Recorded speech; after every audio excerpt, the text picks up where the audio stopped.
226. Let's get to The Crow from this year, the reboot, remake, whatever you want to call it. It's directed by Rupert Sanders, stars Bill Skarsgård, and I'm just going to call her Twigs in terms of the whole dispute of the FKA part of her artist name, as well as Danny Houston, Laura Byrne. And the synopsis is: soulmates Eric Draven and Shelley Webster are brutally murdered when the demons of her dark past catch up with them.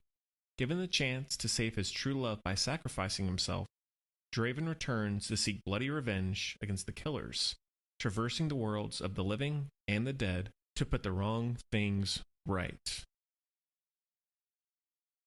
Well, I remember when this one was announced and when it was first premiering, people said it was horrible, like it was offensive to do this after what happened in the original film, which I was planning on doing a franchise review of The Crow. I might do that at some point, but I figured that the middle films that are very, very lesser known, there wouldn't be that much to say about them. If you would like to see that done soon, let me know.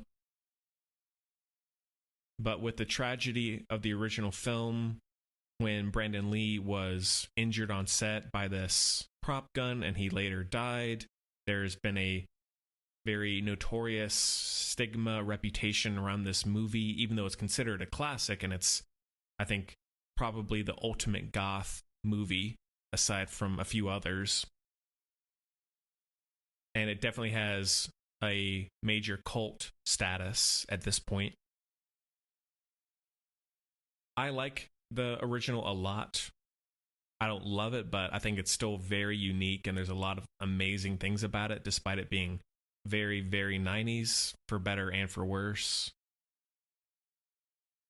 For one, I just reviewed Rupert Sanders' last movie, Ghost in the Shell, just about a week or two ago, so you can check that out, and I am a big fan of that, and I really like Snow White and the Huntsman, so I've really enjoyed his work much more than a lot of others seem to over the years. So I was looking forward to this for a number of reasons. I like goth movies, emo movies, edgy, weird makeup, like Joker-esque sort of characters. That's just my vibe. I don't care if it's glossy and over the top. There's just something that works for me and gels for me.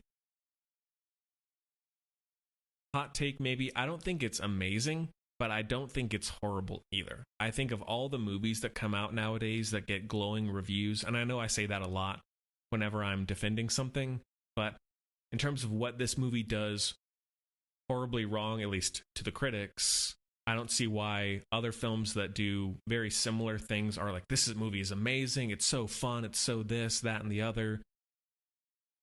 So I don't really agree with a lot of critics. I do feel like it's definitely a missed opportunity in some ways, and it's my least favorite Rupert Sanders film to date. Bill Skarsgård, great actor. I think he's very good in this.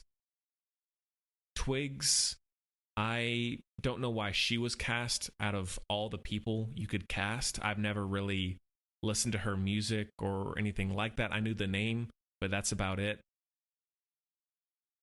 I don't think she's that bad in this. She doesn't have that much to do either, but I thought that she was charming, and she and Bill Skarsgård had a good back and forth.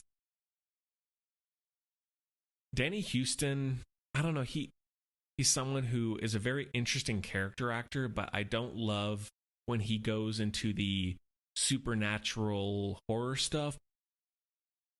So him being the villain, not a big fan, and I didn't even really understand that much of his power and his motivation.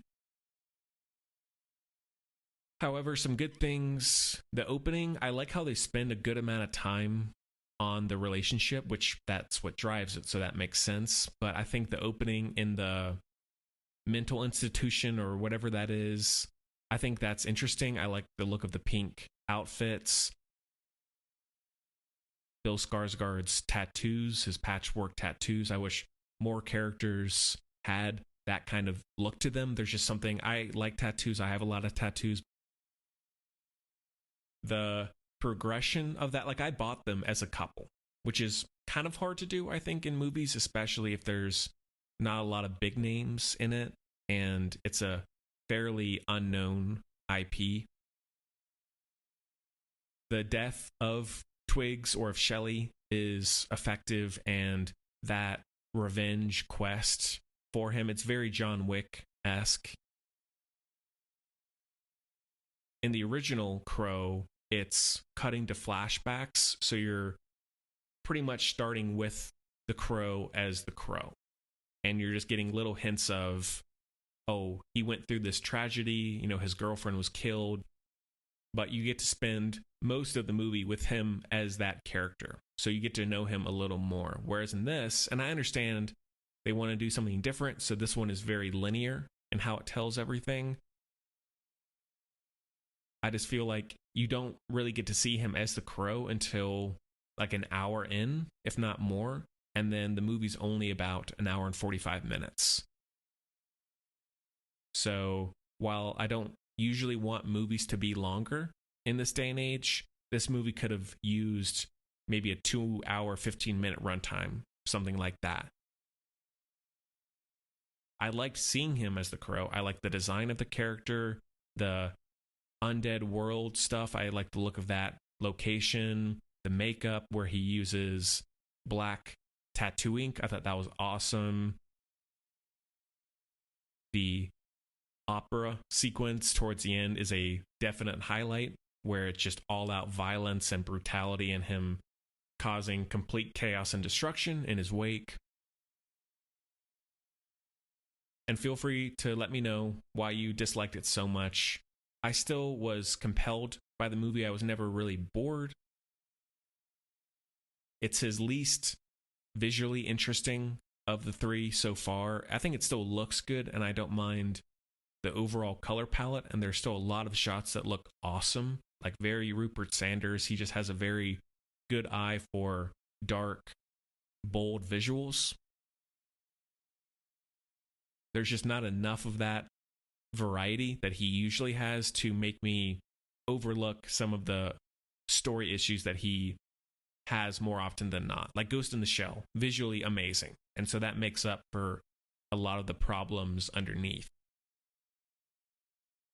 The tunnel highway sequence, when he realizes that he can basically not be killed, he can be injured or he can feel pain, but he can't actually die. I think he gets run over by a car or something. That's a very well shot sequence and good action. The score is excellent.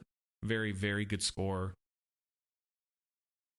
And actually, before I forget, the wardrobe choices, the costume choices, spot on.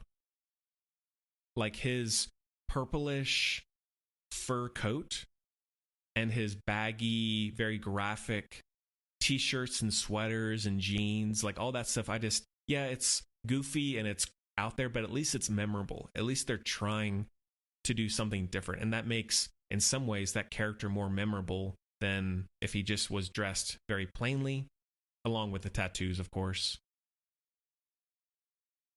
Considering this one really flopped hard financially, it's definitely too bad because of all the movies that get sequels that really don't warrant it or need it. I would love to see a sequel to this in whatever way that is, like just seeing more of the gothic blockbuster world. We need more of that, in my opinion. So, whatever you've heard, if you like this sort of film, or if you just want something a little bit different, I would give it a look. You might like it more than you think you will. With movies like this, people just love to hate on it, and I don't get why. Sorry it's not Marvel. Sorry it's not a perfect little fit into a cinematic universe. It won't be a favorite of mine of the year, but I do see myself going back to this every so often. That is a 3.5 out of 5.